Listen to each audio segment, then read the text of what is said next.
Welcome to part 2 of this TV stand build thing here. And so I've got the two end corner pieces there fully done, and then now I'm kind of just working on, got some fake doors here that are kind of cut. That's the length I came up with there. So I'm using these little brackets here,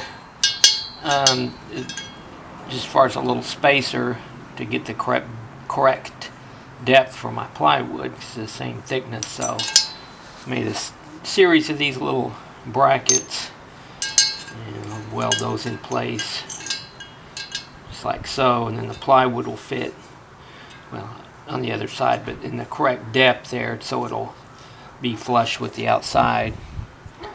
And so that's what I'm going to do as far as with these little brackets.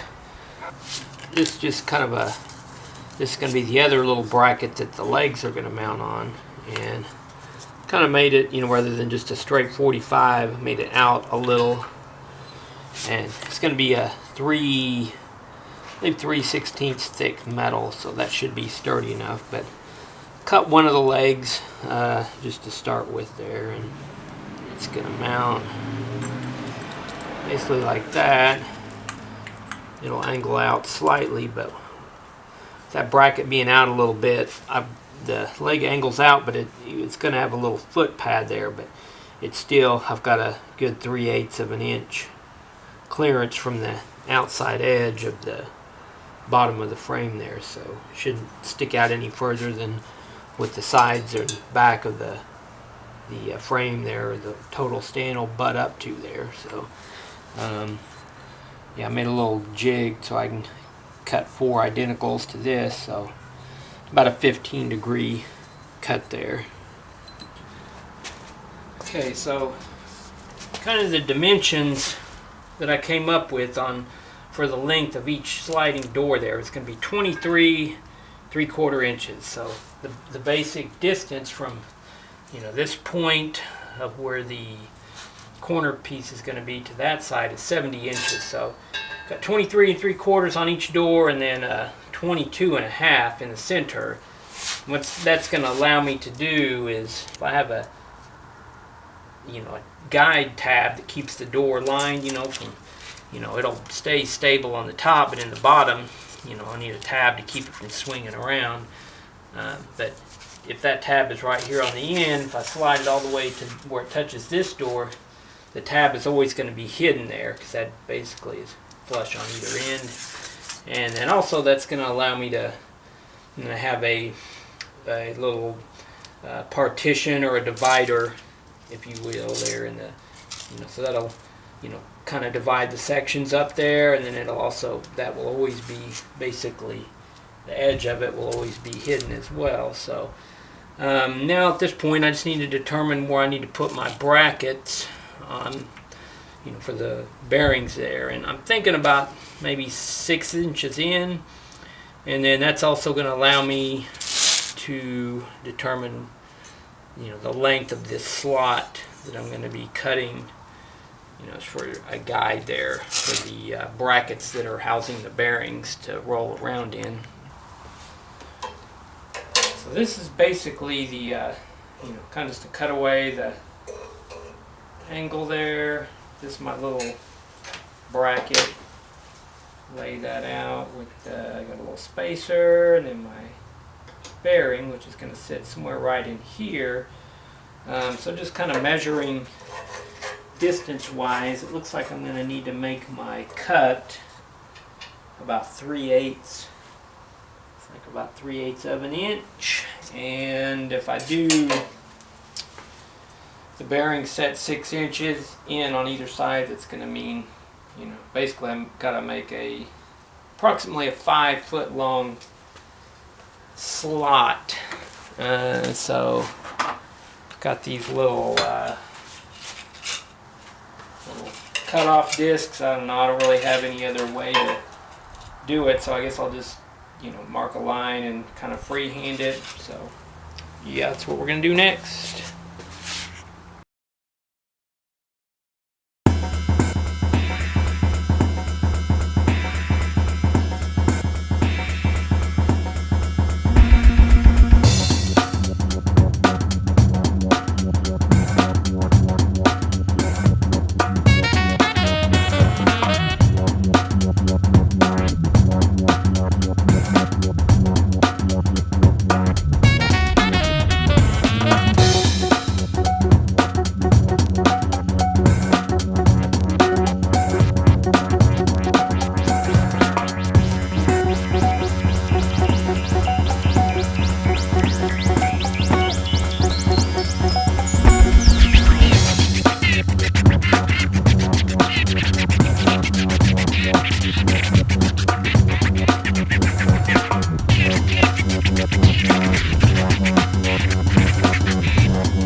Okay, so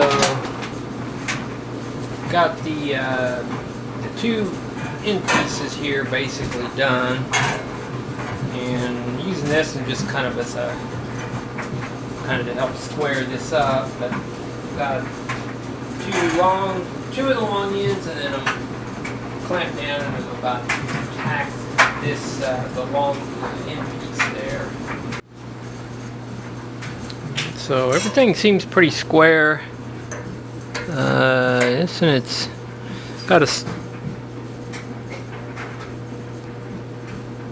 slight gap here, but I think once I tack it, that should pull that over. So that's what I'm hoping. Put some small tacks, and then I'm just gonna tack everything, the whole basically the whole box, and then it'll be a lot easier to manipulate or bend parts and pieces here if need be later. Alright, so this is going to conclude part 2, but basically got the frame box, it's all tacked up and a little bit of welding on it, but welded on it just kind of to sort of square it up, I guess you could say. And I don't know, turned out pretty straight so far, so I'm pretty happy with what we've got so far. And yeah, we'll do a little more welding, do some